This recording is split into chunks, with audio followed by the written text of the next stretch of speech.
आपलं स्वागत आहे. आयकॉन स्टील प्रस्तुत बिल्ड आयकॉन या उपक्रमामध्ये आज आम्ही आलो आहोत शिरपूर इथं आणि माझ्यासोबत आहेत इंजिनियर सागर पाटील सर. तर आपलं मनपूर्वक स्वागत. आज बिल्ड आयकॉन या प्लॅटफॉर्मवर तुम्ही आला त्याबद्दल आपले आभार. आपण गप्पांना सुरुवात करणार आहोत पहिल्यापासून, म्हणजे तुमची शैक्षणिक बॅकग्राऊंड, ते तुमची शाळा कुठली होती, कॉलेज कुठलं होतं, आणि सगळ्यात महत्त्वाचं म्हणजे इंजिनिअरिंग हे फील्ड निवडण्यामागची आपली प्रेरणा कोणाची होती, इन्स्पिरेशन कोणाकडनं होतं, ज्यांच्यामुळे आपल्याला वाटलं की मी पण सिव्हिल इंजिनियर बनेन. काय सांगाल? विचार असा होता विचार असा होता माझा. त्यावेळेस 11वी-12वी मी पासआउट केलं. त्यावेळेस माझे पूर्ण फॅमिली, माझे काका भाऊ वगैरे सर्व म्हणजे आधीपासून ते बिझनेस मध्ये आहेत. अच्छा. ट्रॅक्टरच्या शोरूम वगैरे या महाराष्ट्रामध्ये 3 जिल्हे त्यांच्या अंडरमध्ये आहेत. बरं. आमचे सगळे म्हणजे पूर्ण फॅमिलीच पूर्ण बिझनेसमॅन आहे. वा. मग मी पण एक विचार केला की बुवा सर्वच जण हा बिझनेस करतात तर मी काहीतरी वेगळा केला पाहिजे. मोठ्या भाऊंना विचारलं मी आधी, मग त्यांनी सांगितलं मला की बुवा सिव्हिल फील्ड चांगली आहे. त्यामध्ये एवढं आहे की एक्सपिरियन्स आधी भरपूर काही घ्यावा लागेल, कुठं काही जॉब वगैरे करावं लागतील, त्यांनी आधी मला गाईड करून दिलेलं होतं. म्हटलं ठीक आहे. मग त्यानंतर मी डिप्लोमा वगैरे केला. काय 16-17 मध्ये पासआउट झालो. बरोबर. त्यानंतर 20 मध्ये डिग्री पासआउट झालो. त्या मी कर्नाटक, चेन्नई, इकडं काही राजस्थान, कॅनॉल लाईन मध्ये मी एक्सपिरियन्स घेतला. त्यानंतर बिल्डिंग कंस्ट्रक्शन मध्ये मी गेल्या 21-22 मध्ये बिल्डिंग कंस्ट्रक्शन मध्ये आलो. बरोबर. त्यानंतर तिथं एक्सपिरियन्स घेतला आणि धुळ्याला काही कोर्सेस वगैरे ते पूर्ण कंप्लीट केले. बरोबर. त्यानंतर मी स्वतःचं ऑफिस सुरू केलं. बरोबर. तो पहिला प्रोजेक्ट कुठला आठवते का, की जो स्वतःचा वैयक्तिक घेतलेला कन्सल्टन्सी मधला, तर स्वतःचा पूर्ण केलेला पहिला प्रोजेक्ट? देशमुख सोनवनगर. बरं. तर त्याबद्दल काय सांगाल? त्याबद्दल मी फर्स्ट प्रोजेक्ट केलेला होता. मी शिंदखेडा तालुक्यातील होड गावाचा आहे. अच्छा. हो. शिंदखेडा तालुक्यामध्ये माझे निसाने गाव करून तिथं माझे स्टार्टिंगचे कामं 4 ते 5 कामं रेडी झाली. त्यामधून एक होता 1600 स्क्वेअर फूटचा बंगलो होता. त्यामध्ये माझं कमीत कमी 9 ते 10 महिन्यापर्यंत ते काम चाललं. अच्छा. त्यामध्ये मला बराच काही कॉन्फिडन्स आला की बुवा मी करू शकतो स्वतःचा मनाने, काय कुणाला न विचारता किंवा कुणाचं न गाईड घेता. मी करू शकतो. मी स्वतः व्यवसायामध्ये मी खंबीरपणे उभा राहू शकतो. बरोबर. आणि मी स्वतःचे निर्णय मी स्वतः घेऊ शकतो बुवा. Very good. त्यामध्ये मी वर्किंग वगैरे लेबरांना कसं हँडओव्हर करायचं किंवा त्यांना कुठल्या पद्धतीने कसं समजवता येईल आणि आपलं बोलणं त्यांना कशा प्रकारे कळेल. बरोबर. या गोष्टी मी भरपूर काही गोष्टी मी लेबर कॉन्ट्रॅक्टर होतो. लेबर कॉन्ट्रॅक्टरवरनं मी डायरेक्ट कॉन्ट्रॅक्ट घ्यायला लागलो. बरोबर. त्यावरनं मला भरपूर काही एक्सपिरियन्स आला आणि तो प्रोजेक्ट पूर्ण केला. त्यामधून आजूबाजूच्या गावामधनं लोकांचा चांगला मला प्रतिसाद भेटला आणि लोकांनी पाहिलं पण की बुवा हा असा इंजिनियर आहे सागर पाटील करून. तिथं शिंदखेड्याला पण ऑफिस होतं. ते ऑफिस तिथून मी शिफ्ट केलं, शिरपूरला टाकलं. तिकडची पण कामं चालू आहेत आणि प्रॉपर शिरपूरची पण कामं चालू आहेत. बरोबर. जो पहिला तुमचा कॅनलचा प्रोजेक्ट तुम्ही सांगितला जो सुरुवातीला, तर त्याच्यानंतर पुन्हा गव्हर्नमेंट प्रोजेक्ट किंवा शासकीय संस्था, स्थानिक स्वराज्य संस्था, त्याच्यात काही काम केलं का नंतर, या त्याचे काही प्रोजेक्ट केले का? हे मी अजित पवारांच्या कंपनीमध्ये काम केलं होतं. बरं. देसाई इन्फ्रास्ट्रक्चर. बरं. ते कॅनलचं काम तिथं विषय असा होता, मी लेबर कॉन्ट्रॅक्टर म्हणून मी तिथं लागलो एक टेक्निकल इंजिनियर म्हणून. बरोबर. टेक्निकल इंजिनियर म्हटल्यावर मग त्यांना auto level, total station machine handle करणारे इंजिनियर्स पाहिजे होते. बरोबर. मग मी आधी तिथं माझं एकट्याने मी ऑटो लेवल कसं असतं काय असतं मोबाईलमध्ये पाहिलं, कसं हँडल करतात, कशा प्रकारे त्याच्यामधून स्टाफची रिडिंग कशी बघतात. बरोबर. परत त्याचा जो पॉईंट असतो त्याला सेंटर लेवलला, बबल ट्यूबला सेंटर लेवलमध्ये कसं आणतात, या भरपूर काही गोष्टी होतात. अडचणी पण आल्या होत्या मला. त्या गोष्टी शिकलो. त्यानंतर मग तिथं मी एक गव्हर्नमेंट 100 मीटरचा आधी म्हटलं घेऊ स्वतःच्या कॉन्फिडन्ससाठी कॉन्क्रिटीकरण घेतलं होतं. बरोबर. ते मी सक्सेसही केलं. मग त्यानंतर ऑटो लेवल आणि टोटल स्टेशन मशीन हे हँडल करायला लागलो आणि तिथं पण ते लेबर कॉन्ट्रॅक्टर म्हणूनच मी स्वतः कामं घ्यायला लागलो. बरोबर. तुम्ही आता ज्या तंत्रज्ञानाबद्दल, टेक्नॉलॉजीबद्दल बोललात की जे तुम्ही नंतर अवगत केलं, तर मग असा एकतर काय काय तुम्ही शिकलात आणि दुसरं या तंत्रज्ञानाचा आता या क्षेत्रामध्ये कसा फायदा होतो किंवा तुम्हाला आता अजून कुठलं व्यावसायिक प्रशिक्षण घ्यावंसं वाटतं का याच्यानंतर? त्याच्यानंतरच सर मला एकच वाटतं की सिव्हिल फील्ड अशी आहे, हं. जेवढं काही गोष्टी त्यामध्ये आपण घेत गेलो, भरपूर काही गोष्टी अशा आहेत की ते अजून पण कितीही कितीही कितीही व्यवसायामध्ये कितीही हुशार हं. किंवा कितीही काही गोष्टी केल्या तरी हं, त्या हं. अपूर्णच राहतात. हं, हं. आणि दुसरी गोष्ट म्हणजे हं, हं. चालेल, चालेल.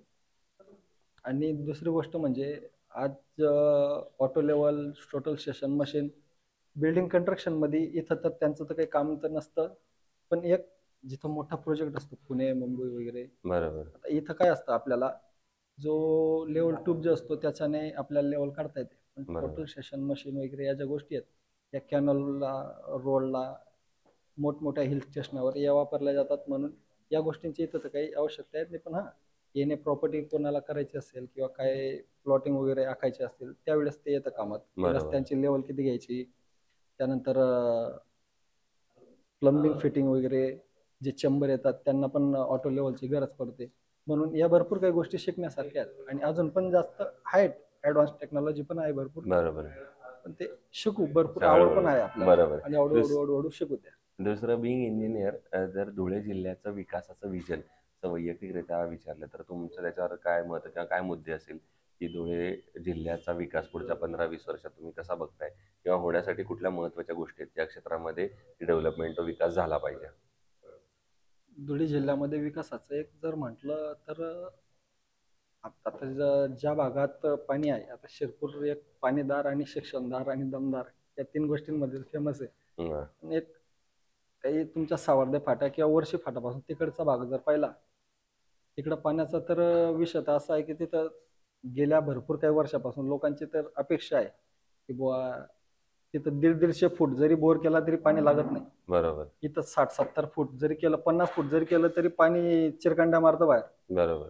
इथं पाण्याची कमतरता नाही, तिथं पाण्याची कमतरता आहे. आता अं, ते जामफळ धरणाचं काम चालू आहे. बरोबर. ते जामफळ धरणाचं काम तर चालू आहे, पण लोकांना आतापासून एवढा उत्साह आहे शिंदखेडा तालुक्यातील लोकांना, आणि तो जामफळ धरणाचाच फायदा तो सगळ्याच तिथल्या विस्तारमध्ये होणार आहे. 5, 50, 100 किलोमीटरचा आतील जेवढे ते बरोबर आहे. म्हणजे चांगलाच फायदा होईल त्या लोकांना बरोबर. पण. पण म्हणून ते एक उत्साह आहे. आणि बस ते जर झालं तर कुठेतरी धुळे जिल्ह्याचा विकास होतोय, कारण शेतकरीचा विकास झाला म्हणजे धुळे जिल्ह्याचा विकास झाला. अगदी बरोबर आहे. बाकी व्यवसाय तर हा तर चालतच राहणार आहे. होय, होय. जर शेतकऱ्यांचा विकासाची समस्या जर हल झाली तर प्रत्येक गोष्टीचा विकास झाला. जिथं पाणी तिथं घर, हो. जिथं घर तिथं कंस्ट्रक्शन, जिथं कंस्ट्रक्शन तिथं सगळ्या काही गोष्टी आयात निर्यात होतील, डिझेल पाणी सगळ्या काही गोष्टींची मार्ग लागतो. बरोबर, बरोबर. आणि हे सगळं करताना मग सरकारकडनं काय अपेक्षा आहे तुमच्या? किंवा काय सरकारकडनं तर अपेक्षा मला एकच आहे की जे तुम्ही काम करून घेतात त्या कामांमध्ये जो निधी पास होतो, हं. तो निधी पास झाल्यानंतर म्हणजे जर समजा 100% कामाची ऑर्डर आली, 100% आल्यानंतर त्यामध्ये भरपूर काही गोष्टी अशा असतात की हं. काम तर होतं 25%, बरोबर. म्हणून त्या गोष्टींमध्ये मला एकदा अनुभव आला. मी हं. गव्हर्नमेंटचं काम घेण्यासाठी मला आतुरता होती, हं. पण त्यामध्ये आधीच्या आधीच 10% द्यावे लागणार होते. हं, हं. एक मुद्दा आहे माझ्या मनात जसं आलं होतं तसं मी होय, होय. सांगतोय. 10% द्यावे लागणार होतं बुवा. कागदपत्रीसाठी प्रत्येक टेबलावर फिरावं लागणार होतं. काय त्या गोष्टी आहेत. मी त्या गोष्टींमध्ये मग मला योग्य नाही वाटलं ते. बरोबर. म्हटलं. आणि राहिली दुसरी गोष्ट, जर जिथं काम सुरळीत चालतंय किंवा जिथं काम ओरिजिनल होणार आहे तिथं मागणारे लवकर भेटतात, बरोबर. आणि जिथं काम डुप्लिकेट चालू आहे तिथं मागणारं कोणी भेटत नाही. बरोबर. हं. म्हणून कसं आहे, आणि एखादा जर एक खरंच जे काम डुप्लिकेट चालू आहे ते काम किंवा कुठलंही गव्हर्नमेंटचं काम जर चालू असेल तिथं आजही जर आपण एक 15-20 मिनिटाचा जरी तिथं जर एक शोध घ्यायचा म्हटला तर लगेच दिसून जाईल की यामध्ये काय वापरलं गेलेलं आहे किंवा कशा पद्धतीने काम झालेलं आहे. बरोबर. म्हणून त्या कामांमध्ये मला तर इंटरेस्ट नाही. ज्यांना ज्यांना घेता येतं ते घेतात, ज्यांना आहे नॉलेज कोणाला कसं काय करायचं, कसं हँडल वगैरे बरोबर करायचं त्या करतात. गोष्टी. बरोबर. हो. इतक्या वर्षानंतर जर एखादा आयकॉनिक प्रोजेक्ट सांगू शकला तर, की जो प्रोजेक्ट करताना तुम्हाला स्वतःला आनंद मिळाला, समाधान मिळालं किंवा अभिमान वाटला, की हा प्रोजेक्ट माझ्या हातून झाला.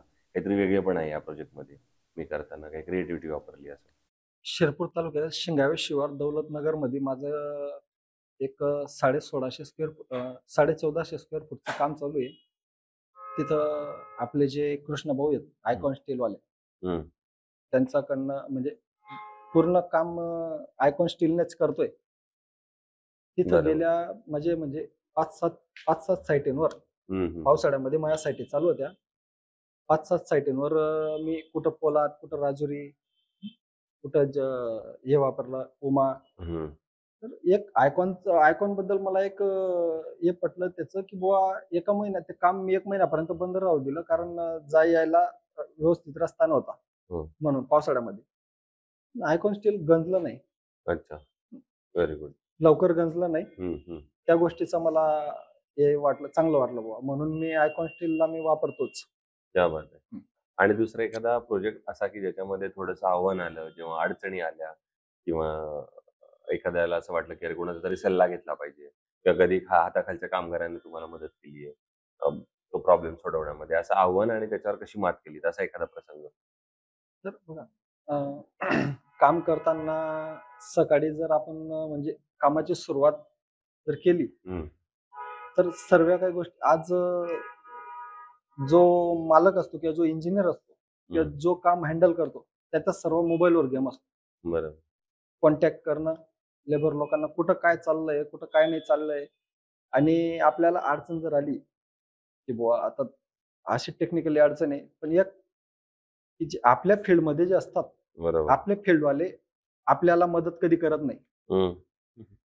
कुठलाही इंजिनियरला विचारलं, तो कधी खरं सांगणार नाही, बरोबर. की तुला अशी अडचण आहे का तशी अडचण आहे. हा, पण आपल्यापेक्षा जे जुने लेबर आहेत, मिस्त्री, ठेकेदार, असे भरपूर ठेकेदार आहेत की जे आपल्या बापदादापासून ते काम करत आलेले आहेत. बरोबर. आणि आज पण आहेत. त्यांना एक्सपिरियन्स एवढा आहे की त्यांना जर विचारलं तर ते लगेच जागेवर सॉल्व्ह करून देते. बरोबर. म्हणून कुणाला विचारायची काही गरज भासतच नाही. बरोबर. आणि भासली जरी, तर टेक्नॉलॉजी इतकी पुढे गेली की युट्यूब मध्ये सर्व काही गोष्टी घरच्या घरी इंजिनियर बनवून गेलेले आहेत लोक. बरोबर. एवढं युट्यूब पुढे गेलेलं आहे. बरोबर आहे. दुसरं, या क्षेत्रामध्ये आता जी नवीन तरुण मुले येतात, त्यांना जर काही मित्रत्वाच्या नात्याने सल्ला द्यायचा झाला तर काय सल्ला द्याल? त्यांना तर आपण एकच सांगू बाबा, की हार्ड वर्किंग कर. आणि फील्डमध्ये ज्या वेळेस तू उभा राहशील त्यावेळेस तुला कुठेही खडा मारला तर तो तुला खडा परत फेकता आला पाहिजे. बरोबर. कुणी काम करताना, आज आपण काम करतोय, एखाद्या प्रोजेक्ट करतोय मी, तिथं अडचणी अशा येऊ शकतात, कुणी कधी कसा व्यक्ती भेटून जाईल. बरोबर. कारण जो घराचं काम करून घेतोय ना आपल्याकडून, घर बनत बनत तो स्वतः एक इंजिनियर होऊन जातो. बरोबर. तो आपल्याला शिकवतो नंतर, की रावसाहेब तुम्ही असं नाही, तुम्ही असं केलेलं होतं म्हणून असं झालं. कारण तो दिवस आणि रात्र तो कामाजवळ राहतो, काय चाललेलं आहे तो ते बघतो. परत आपण आल्यानंतर आपण मिस्त्रींना काय सांगतोय तो तेही ऐकतो. म्हणून त्याच घराचं काम करताना त्याला एक्सपिरियन्स होऊन जातो. म्हणून आजच्या तरुण पिढीला माझं एकच म्हणणं आहे, किंवा मी पण तरुणच आहे, म्हणूनच विचारलं, मित्रत्वाच्या नात्याने. मित्रत्वाच्या नात्याने एक माझं तरी एक म्हणणं आहे, की आधी जोपर्यंत स्वतःला कॉन्फिडन्स येत नाही बाहेर काम करून, बरोबर, तोपर्यंत काम केलंच पाहिजे. बरोबर. आणि दुसरं, तुम्ही म्हणलात तसं की मित्र, आता ज्या तरुण मुलांना तुम्ही जो सल्ला दिला त्याप्रमाणे तुम्ही जर काम केलं तर माझ्या तुम्हाला येणाऱ्या आगामी काळात यश चांगलं मिळेल त्या मुलांना. एकदम म्हणजे एक एक कुठला तरी एक ट्रॅक भेटून जाईल. बरोबर.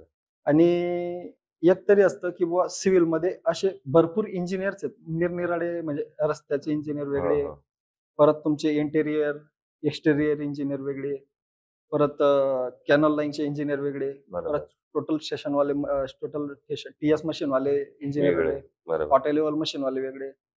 पण एक ज्यावेळेस सिव्हिल फील्ड मध्ये येताना एक निश्चय तर शिक्षण करताना तर होतच नाही, की एक्झॅक्टली आपल्याला कुठल्या फील्डचा, रोडचा फील्डचा बनायचं आहे किंवा कुठल्या फील्डचा बनायचं. ज्यावेळेस शिक्षण करून बाहेर पडतो विद्यार्थी, ज्यावेळेस बाहेर पडतो त्यावेळेस त्याला जॉब शोधणं एवढं अवघड असतं. जॉब भेटणं तर काही अवघड नसतं, पण जॉब शोधणं एवढं अवघड असतं त्याला, की बुवा कुठला जॉब करू, बिल्डिंग क्षेत्रामध्ये जाऊ की रोड क्षेत्रामध्ये जाऊ का कॅनल मध्ये जाऊ का टीएस मशीन, कुठला जॉब करू बा. आणि तो जो जॉब मध्ये गेला तो, आता मी बघा, मी कॅनल क्षेत्रामध्ये एक्सपिरियन्स कमीत कमी 10 एक वर्षाचा एक्सपिरियन्स आहे मला. घेतलं. हो. Auto level machine, TS machine वगैरे त्या एवढ्या हँडल केलेल्या आहेत की हम्म. मला आज पण त्यामध्ये अडचण नाही येत. बरोबर बरोबर फक्त आणि एक मी बिल्डिंग क्षेत्राचा इंजिनियर झालो. बरोबर. नंतर आज मी बिल्डिंग क्षेत्राचा इंजिनियर झालो आणि त्यावेळेस मी कॅनल क्षेत्राचा इंजिनियर होतो. हो पण एक व्यवसाय हा कुठलाही केला, पण अभ्यास जर सर्व गोष्टीचा केला तर तो कुठल्याही म्हणजे मग मी तेच म्हणलो ना की कुठलाही शकतो. खडा मारला हो तर तो आपल्याला रिटर्न करता आला पाहिजे. क्या बात.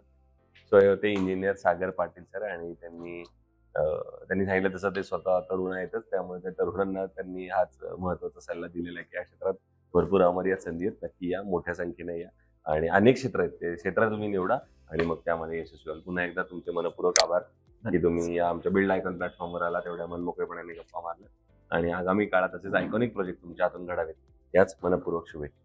Thank you very much.